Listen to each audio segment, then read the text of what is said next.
Stand clear of the closing doors, please.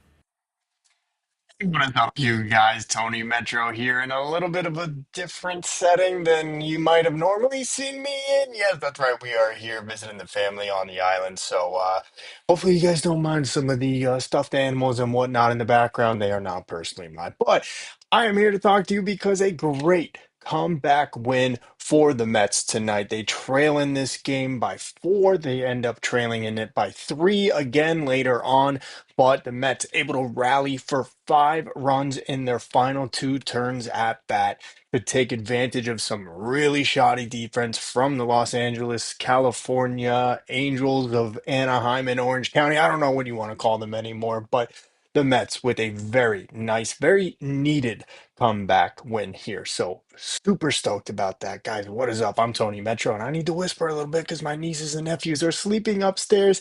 Hopefully, you guys don't mind. This is how the setup is going to be here for the next week while I'm in town visiting the family. But be sure to subscribe if you guys are not already for daily Mets content. Do a post-game recap after every single Mets game.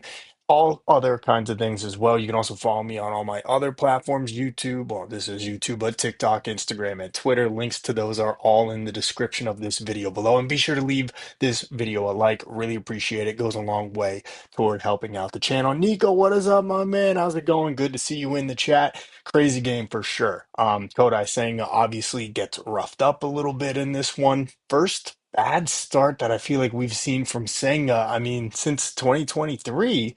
Obviously, he doesn't pitch much at all last year. And then this year has been great when he has been healthy, but man, gets roughed up in this game to start and just not something we're used to seeing with Kodai Senga. When I saw that he was starting the game today, I'm thinking, okay, let's go. We're going to get a quality 6 innings out of this guy or something like that. Yeah, man, I don't know why it's glitchy, Nico. Thanks for letting me know. Not sure how the strength is of the Wi-Fi here, so hopefully it's not going to be too bad. I could see on YouTube right now, yeah, it looks pretty blurry. So sorry, guys. Hopefully tomorrow will be better. Obviously, this is all new to me here doing it here, but yeah, man, we did not expect to see that out of Kodai Senga, and for the Angels of all teams, who, yeah, I know that they're in a playoff mix here, and they got a decent lineup, a couple of guys. I just did not expect for Senga to get roughed up for 4 runs the way that he was and last only 3 innings. The final line on Senga: 3 innings pitched, 4 earned runs on 4 hits and issues 3 walks. It was Logan O'Hoppe getting things going with the solo shot in the second inning. And then from there, the Angels just rip off a couple more runs there in the third, and that was the end of the night for Kodai. So if you had told me before this game that Kodai Senga is only going to pitch 3 innings, I would have said there is no chance in hell that the Mets are going to win tonight. There is no freaking way. But what a job from Kevin Hergert, who is on the stats of this overlay here, because my goodness, the Mets don't win this game without Kevin Hergert. And this is a dude, when I saw him getting trotted out there to begin the fourth inning, I was like, here we go, waving the white flag. This game's over. He's going to get taxed for his typical 1, 2, 3 runs, depending how long he pitches, just like all the other crap relievers that we have been throwing now over the last couple of weeks. And yet, Hergert really almost seemingly changed the momentum of this game, was able to stop the bleeding and cool the Angels' bats down. In that 2 1/3 innings pitch, he gives us 7 outs, gives up 2 hits, but no more runs come across against Hergert. Who would have predicted that this guy was going to be the one to help flip this game on its head? Brett Beatty coming through with his 11th home run of the season. That made this a 4-2 ball game. Chris Davinsky came on, didn't pitch terrible. They tried to get an extra one out of him, squeeze one more inning out of him. Unfortunately, he was victimized by a couple of hits there, and then that extended the Angels' lead to 5-2. But that seventh inning, man, what a freaking rally from this team. And guess what? It started by Brett Beatty. He draws a 1-out walk, then it was a base hit, and then it was I'm sorry, Brandon Nimmo getting hit by a pitch to load the bases with nobody out. It was actually a leadoff walk for Brett Baty. I apologize. But bases loaded, nobody out. You bring Lindor to the plate, who, my goodness, we got to talk about Lindor. Another 0 for 5. I mean, his hitless streak is now at 0 for his last 27 or 26. I mean, Lindor is just wearing it right now. But it's into the fielder's choice, able to beat out the throw on the return for the double play. That brings a run across, sets up first and third with one out for Juan Soto, who took a couple of pitches during that at bat that I was like, dude, what are you doing? We know he in the first three at bats of this game for Juan Soto swung at the first pitch all three times. It's the first time he has ever done that in his career, according to Gary Cohen and company. So for Soto to take a couple good pitches there, I understand, but I'm thinking, dude, that was one you could have done damage on. Lindor steals second, sets up second and third, tying run 180 feet away, and Soto just finding a hole up the middle, base hit, makes it 5-5. You get another solid inning out of Brooks Raley. He gives up a hit, but he's able to work around that, no problem. And then in the eighth inning, it's Beatty again getting aboard with a one-out walk. Then Francisco Alvarez, who, my goodness, looks night and day difference. It's only one game. We're not going to freak out, not quite yet, and say he's back and he's going to club 25 home runs. But wow, Francisco Alvarez looked like a completely different hitter than from what we saw him prior to his AAA time, whatever you want to call it, demotion. Really great performance. He draws two walks in this game. Even the out that he made was a ball up the middle, where if there's no shift, that's easily scoring two runs. I believe that was back in the third or the fourth inning, somewhere around there. And then he hits that one opposite field that off the bat. I'm thinking, no way. This is going to be the Francisco Alvarez game. He is about to hit a two-run shot there in the eighth inning to give the Mets a 7-5 lead. But Chris Taylor, what is you doing, man? Chris Taylor, who was unceremoniously DFA'd by the Los Angeles Dodgers earlier this year, his longtime home, but found a new one very quickly down the street with the Angels. He had just got brought back from the minor leagues recently, and my goodness, he did not look like he had ever played right field at City Field. That was ugly as he ends up just basically losing track of where he was, and then ends up having that ball just hit off the wall. So it goes down as a double for Francisco Alvarez. Probably should be an error, but of course he doesn't touch it. But wow, really nice performance overall, despite that being a double for Francisco Alvarez. Loved seeing him go up the middle and the other way, drawing two walks. But of course, that sets that whole inning up. Ronnie Mauricio's up to the plate now, second and third. Surprised that Carlos Mendoza did not pinch hit for him after the Angels brought in a left-hander. I would have assumed that despite having already been announced into the game, that Mendy was going to go back to his bench again and probably bring up Luis Torrens to pinch hit there.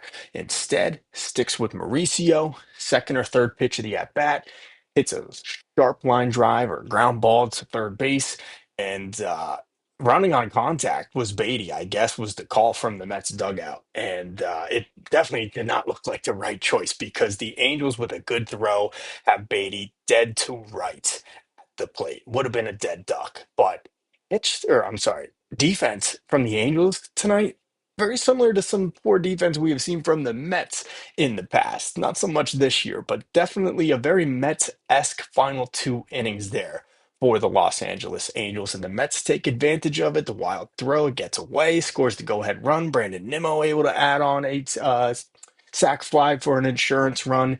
And Edwin Diaz, despite his first two pitches being wildly out of the zone in the ninth inning, was able to calm down, strike out the side. 1, 2, 3, put it in the books. Let's go, Mets. Nice victory for them. Keep pace with the Phillies, who win tonight on a walk-off catcher's interference. That's got to be a new one. I can't believe that's happened many times throughout baseball history, but obviously, the Phillies win. The Mets keep pace. They remain a half a game behind. So great news on all of those fronts. Let's go to the chat over here. Jimmy James C, what's up? Pleasant surprise. I turned it off when bases were loaded with no outs. and got busy with the kiddos. Man, you might have to stop watching the Mets, Jimmy, because clearly there's something about it when you're not watching. No, I'm just playing, man.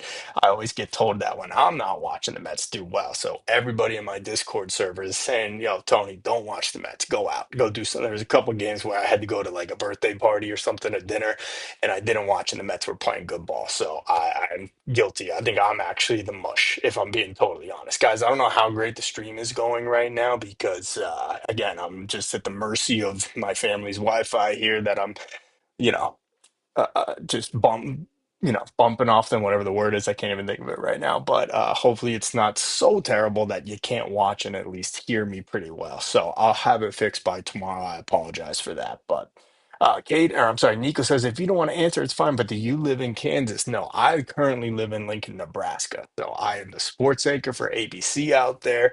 Just finished my contract. So I'm back home in New York now, seeing my family. But currently, I do live in Lincoln, Nebraska, where I watch every single Mets game and we do our post-game streams. But was at Citi Field yesterday, was there on Saturday for David Wright Day, and I am going again on Wednesday with my family. So really excited about that. He says, "Yo, how do you think that Alvy did today?" Well, yeah, I just talked about it, man. Alvy had a great freaking game. Night and day difference. Night and day from what we saw from him prior to going down to AAA. Like, he was more patient. He was using up the middle and opposite field, draws those two walks. Even the out that he hit into there, where he stranded two runners in like the third inning, he goes up the middle. If there's no shift on in that at bat, easily scores two. And then obviously the final hit that he gets, it's obviously should have been an error, but it won't go down as one because Taylor didn't actually touch the ball. But I thought Alvey looked great. And again, it's only one game, so we're not going to throw him a parade. We're not going to say he's going to be, the 25, 30 home run bat that we all thought he was going to be as he was coming up through the minor league system. But definitely some good signs from Francisco Alvarez today. And defensively, had a good throw, threw out a runner.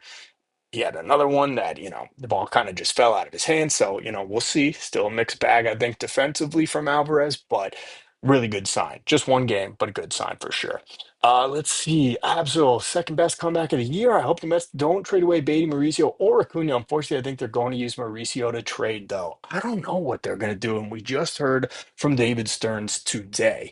And I'm going to be honest, guys. Like, I was convinced the Mets were going to be aggressive and active at this trade deadline, but I'm not so sure anymore because David Stern either is just trying to undersell and over deliver, or he is not going to be busy at this year's trade deadline. Because the way he put it, he seemed like he was trying to temper expectations for them. Because, I mean, he made it sound like we'll be active on the bullpen front. But if that doesn't work out, well, we are willing to use Sproat and McLean as guys out of the pen if necessary. All right. Well, that tells me that if the price isn't right, he's okay with going to one of those guys out of the pen. That was something that he did a lot in Milwaukee. As far as a bat, I mean, he said we'd like to improve center field, but he didn't make it sound like it's a foregone conclusion. And again, this is all just determined based on if there's a trade partner out there that's willing to dance with the Mets. You can't force a team to trade with you. And if you find a team that has what you need, well, then you got to agree on a price. So I'm a little concerned about what the Mets are going to do at the deadline. I think they need a bat. I think they need two solid relievers. And I mean, they might even need another bat, not a starter necessarily, but I mean, we don't know what the situation here is at third base. It's like one day it looks like it should be Mauricio, the next day it looks like it should be Brett Beatty. In the middle of all this, Mark Vientos has been really bad. I mean, he hit into some tough luck today. I'll give him that. But for the most part, Vientos hasn't been good this year. But then you look at what he did last year, and it's like, can't make sense of who this team's third baseman is looking to the future. I mean, I've never been a Beatty guy. I've never thought that Beatty was going to make it. And for at this moment, he's clearly their best option at third base, both defensively and with what he has been doing swinging the bat. So I don't see how you can trade Brett Beatty, even if you're going to tell me they're going to improve another position. I mean, unless we're talking Beatty's going to Boston in a trade that's bringing over Jaron Duran.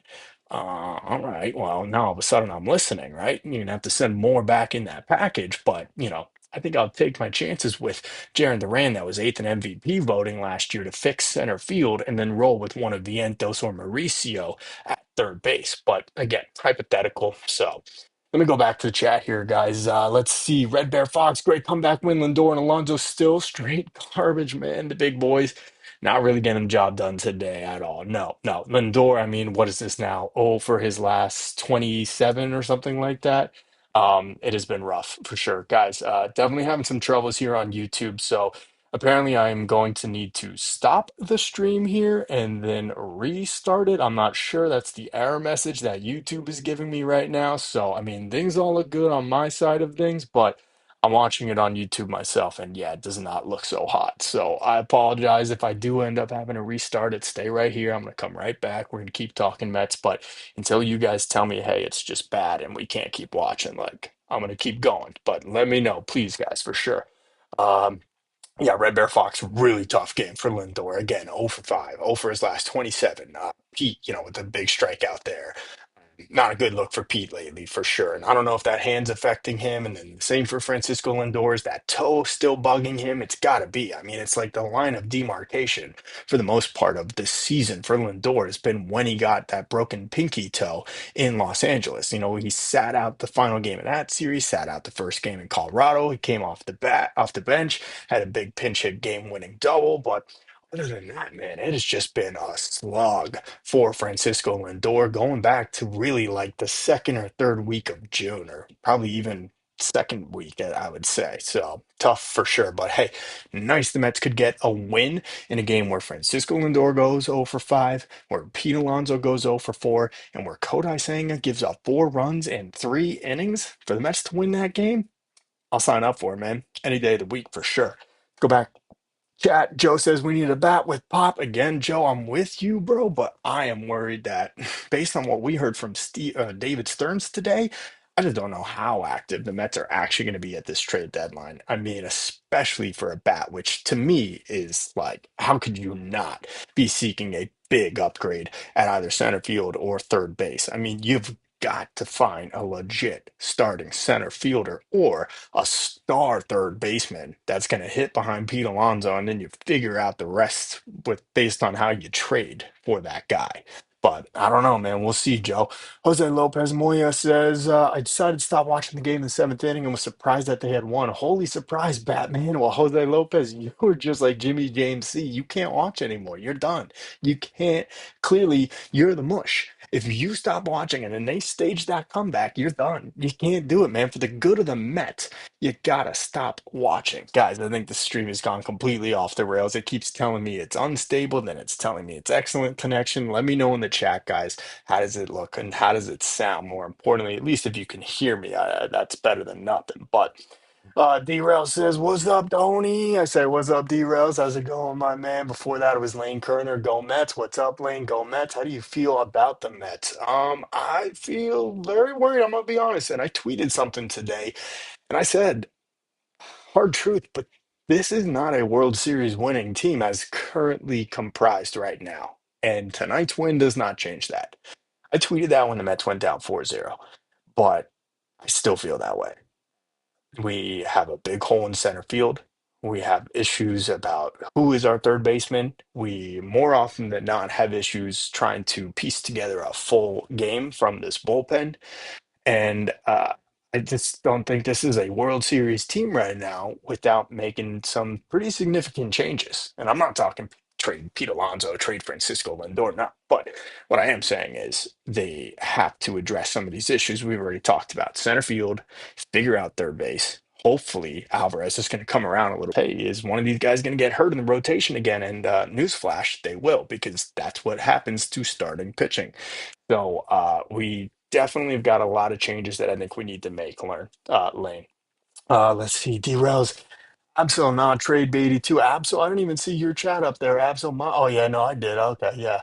Let's see. Derail says Viento's been hitting well the last 2 weeks.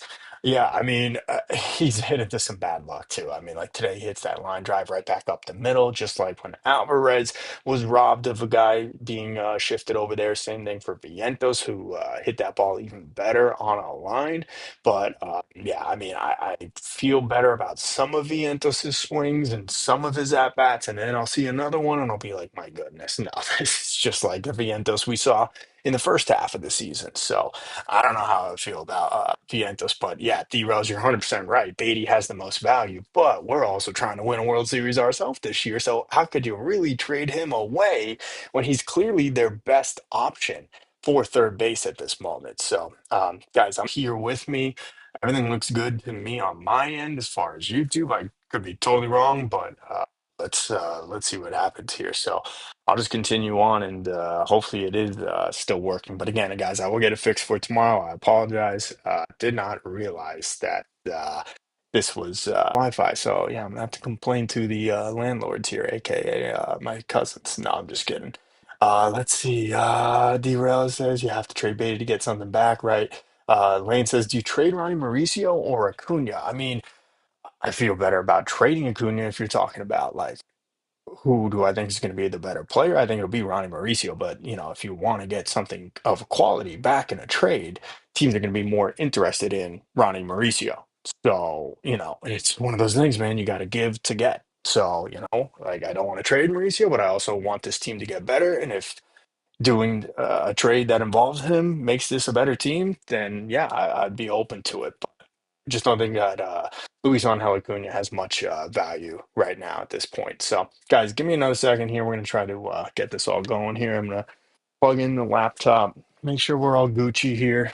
I appreciate your guys' patience. Obviously, this is a very different setup from what I typically have. So, I'm apologizing to you that this is how it's going to be for the rest of the week while I am here until I can get back home to my studio. But um, thank you so much all for tuning in, and definitely be sure to leave this video a like. Be sure to subscribe if you are not already. Daily Mets content, post game recap after every single Mets game. Let's go back over to the chat. Lane Kerner, do the Mets trade Beatty? I don't know. I don't know.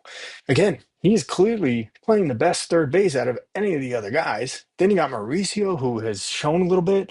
And then you got Mark Vientos, who last year did what he did, but hasn't shown it at all here in 2025. So I don't know if the Mets trade Beatty again. If you're telling me it's going to be like trading to Boston and then we're going to get Duran and something like, then yeah, I'm all about that. But I don't know if that trade's out there. I don't know. And again, you're taking away your strength, your best positional, best guy at position at third base in Beatty. So. I personally do it in the right trade. No one's off limits to me from that group of third basemen that we have. But again, it all will depend on the trade itself and who is coming back. So let me go back over to the chat here. Red Bear, Fox, Lindor, and Alonso both hitting under 200 for the month of July. That's pathetic. Lindor's hitting like 245 for the season, man.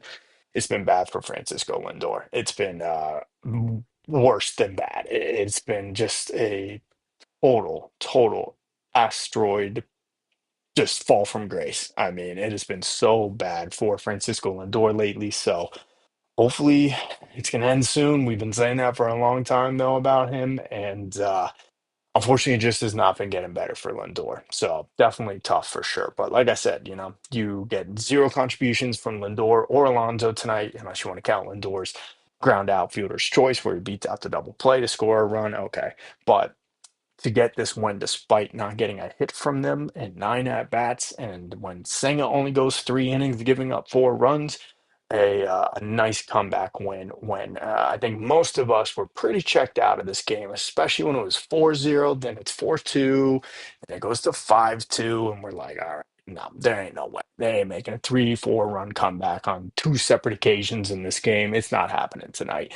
But nice to see the Mets bats finally come back and win them a game. And it's funny because I just said this on, I think it was Friday after the Cincinnati Reds, first game of the second half.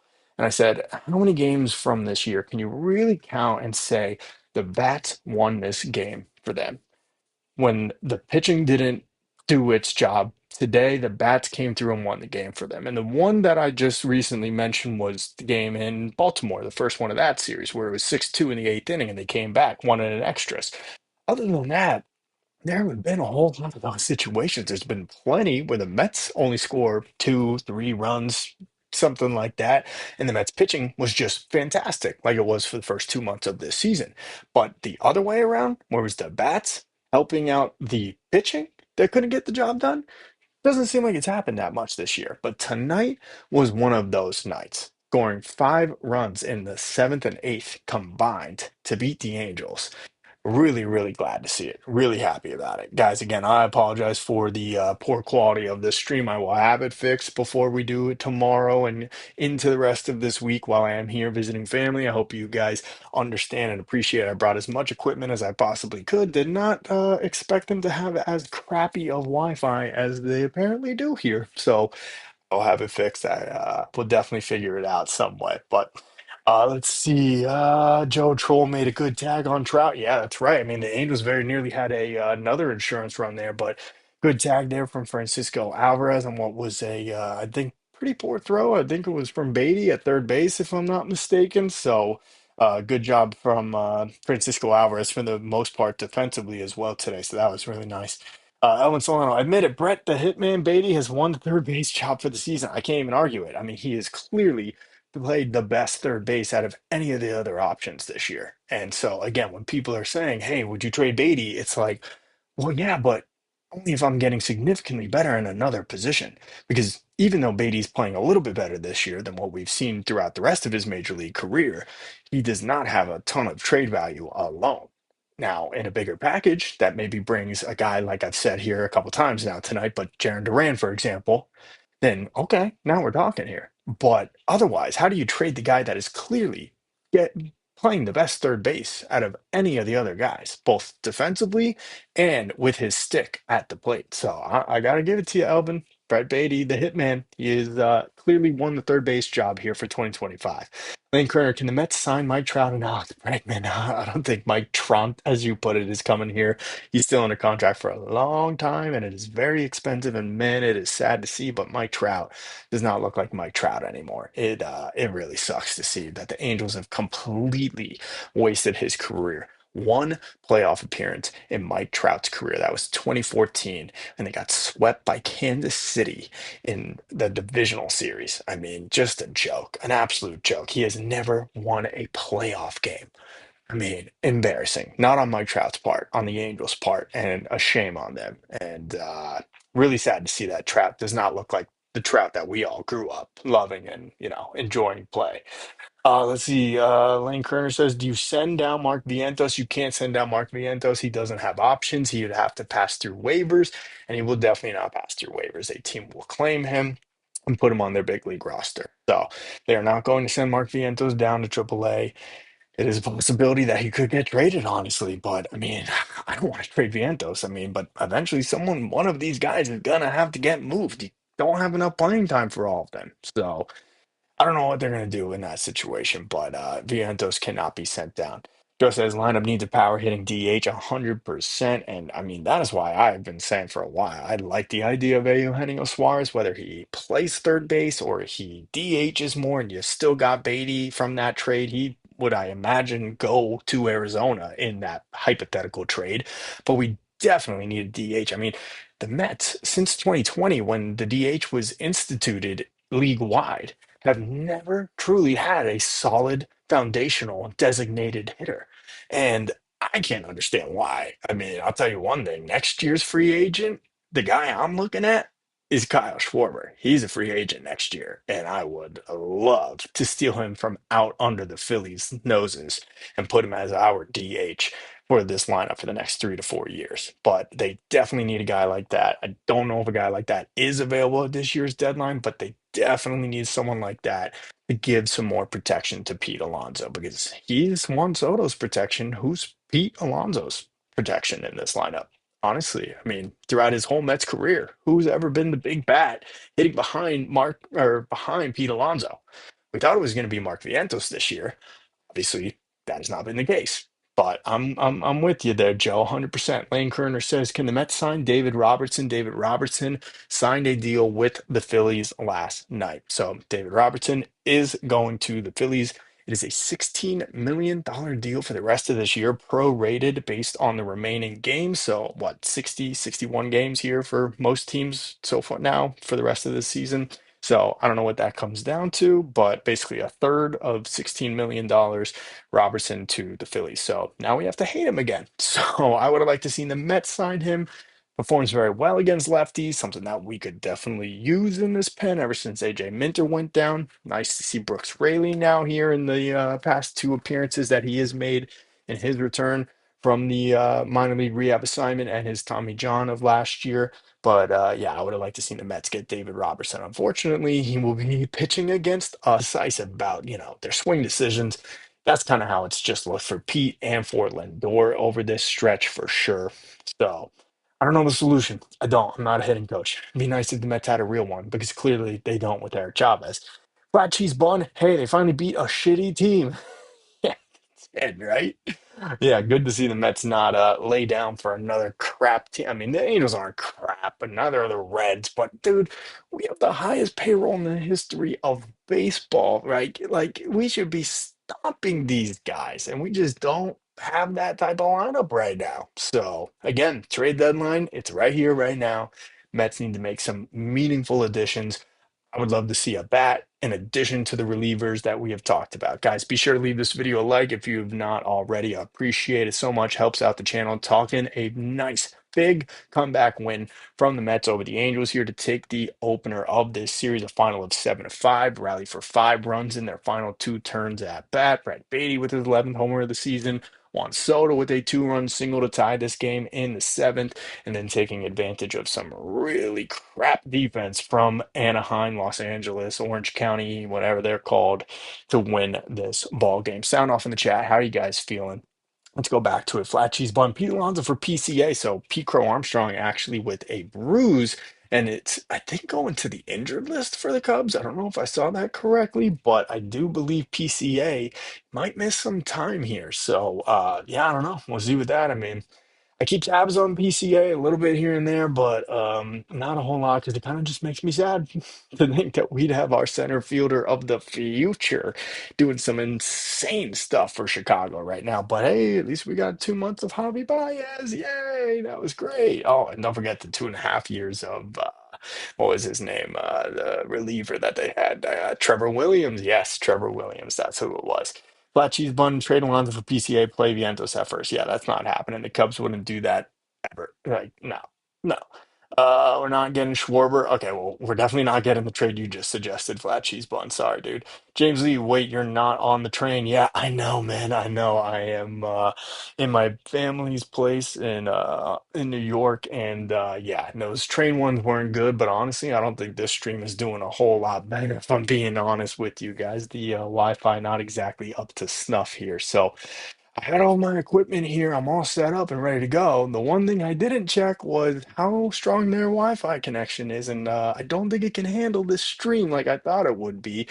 So yeah, it's a little in and out and choppy. But again, guys, I am a resourceful person and I will have it fixed for you guys tomorrow before we go live once again. So, you know what? I think what we're going to do here is actually cut this one short. And I'm going to work on that kind of stuff and all my other content that I'll be pushing out all day tomorrow. Be sure to subscribe if you guys are not already. Most of you already are because you guys are awesome, awesome subscribers and great guys. But thank you to Flat Cheese Bun, to James Lee, to Jose Lopez Moya, to Lane, to Joe, to D Rels. Thank you to Elvin Solano. Thank you to Red Bear Fox. Thank you to who else we got? Caden. Thank you to Absol. And thank you to Nico and Jimmy, James C. All of you guys with great comments in here today.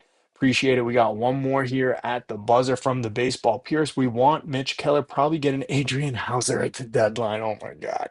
Can you imagine, man? Adrian Hauser, who couldn't cut it with the Mets last year, even at their worst point in the season, first half of 2024. What's he doing with Chicago right now? Just absolutely killing it for the White Sox. And if that is our big deadline acquisition for the rotation, just I'm gonna lose my crap. I'm gonna lose it. But Would have hated in a vacuum if we're just talking, hey, he's like a little extra piece, and we also improved the pen, and we also got a bat. Okay, but if you're telling me that's going to be the thing, oh my goodness, that might kill my will to continue rooting for this team. Nothing could. I mean, I've been through it all. I've been through the ringer as a Mets fan, but yeah, we'll see what happens at the deadline. But guys, again, I apologize for the not so great quality of this stream today. I will have it improved. Thank you all so much for tuning in. A nice 7-5 comeback win for the Mets to open their series with the Angels here tonight. We will be back with another post-game recap after game two of the series is over right here on my channel. Tell your friends, tell your friends. This is where you get your daily Mets content every single day. So, guys, thanks so much for tuning in. I am Tony Metro. Until next time, stay true to the orange and blue.